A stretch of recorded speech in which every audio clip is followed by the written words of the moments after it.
16వ ఆర్థిక సంఘం నిధులు అందక గ్రామ పంచాయతీలు అభివృద్ధిలో వెనుకబడుతున్నాయని మాజీ సర్పంచ్ అడబాల రత్నప్రసాదరావు ఆవేదన వ్యక్తం చేశారు.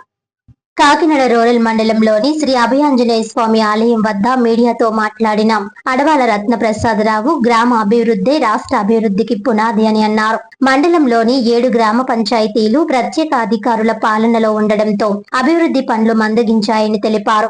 గత 11 సంవత్సరాలుగా పంచాయతీ ఎన్నికలు జరగకపోవడంతో గ్రామాల్లో అభివృద్ధి కుంటుపడిందని అన్నారు. ఎమ్మెల్యే పంతం నానాజీ అసెంబ్లీలో పంచాయతీ ఎన్నికలు నిర్వహించాలని లేదా ఆయా గ్రామాలను కార్పొరేషన్ లో విలీనం చేయాలని కోరినా ఇప్పటి వరకు ఎలాంటి చర్యలు తీసుకోలేదని విమర్శించారు. దీంతో గ్రామ ప్రజలు అనేక ఇబ్బందులు ఎదుర్కొంటున్నారని, ఆర్థిక సంఘం నిధులు కూడా అందక అభివృద్ధి మరింత దెబ్బతింటుందని అన్నారు. ముఖ్యమంత్రి చంద్రబాబు నాయుడు, ఉప ముఖ్యమంత్రి పవన్ కళ్యాణ్ జోక్యం చేసుకుని విలీన గ్రామాలకు వెంటనే పంచాయతీ ఎన్నికలు నిర్వహించాలని ఆయన కోరారు. 16వ ఆర్థిక సంఘం నిధులను సద్వినియోగం చేసుకునేలా చర్యలు తీసుకోవాలని విజ్ఞప్తి చేశారు. ఈ కార్యక్రమంలో నిమ్మకాయల వెంకటేశ్వరరావు, బుచ్చిరా సత్యనారాయణ రాజు, ప్రసాద్ నాయుడు తదితరులు పాల్గొన్నారు.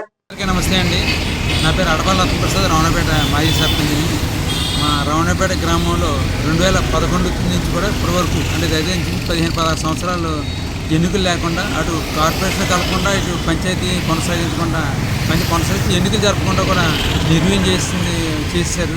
దీని మీద అంటే ప్రజాప్రతినిధులు లేకుండా కేవలం అధికారులు వాళ్ళ ద్వారానే ఇక్కడ పరిపాలన సాగుతుంది. దీనివల్ల ప్రజల యొక్క ప్రతినిధి లేక మనకి సమస్యలు కూడా తీరట్లేదు.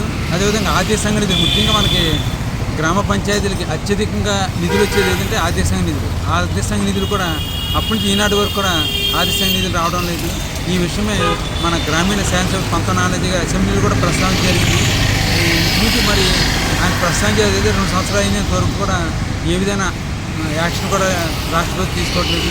ముఖ్యంగా మరి ప్రజాప్రతినిధులు అంటే 1974 రాజ్యాంగ సవరణ ప్రకారం ప్రతి 5 సంవత్సరాలకి విధిగా పంచాయతీ ఎన్నికలు జరపాలని నిబంధన ఉంది.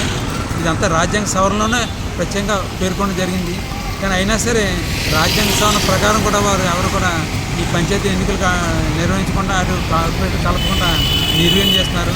మరి హైకోర్టు తీర్పు ప్రకారం ఏదైనా పంచాయతీ విలీనం చేయాలంటే ప్రజాప్రతినిధులు చేసిన తీర్మానం ప్రకారం విలీనం చేయాల్సి హైకోర్టు స్పష్టంగా పేర్కొన్నందున రాష్ట్రపతి ఆయన స్పందించి రావణపేట గ్రామంతో పాటు మన కాకినాడ రోడ్లో 7 గ్రామ పంచాయతీలు కూడా ఎన్నికలు నిర్వహించాల్సి సందర్భంగా అధికారులను ప్రజాప్రతినిధులు కోరుతున్నారు.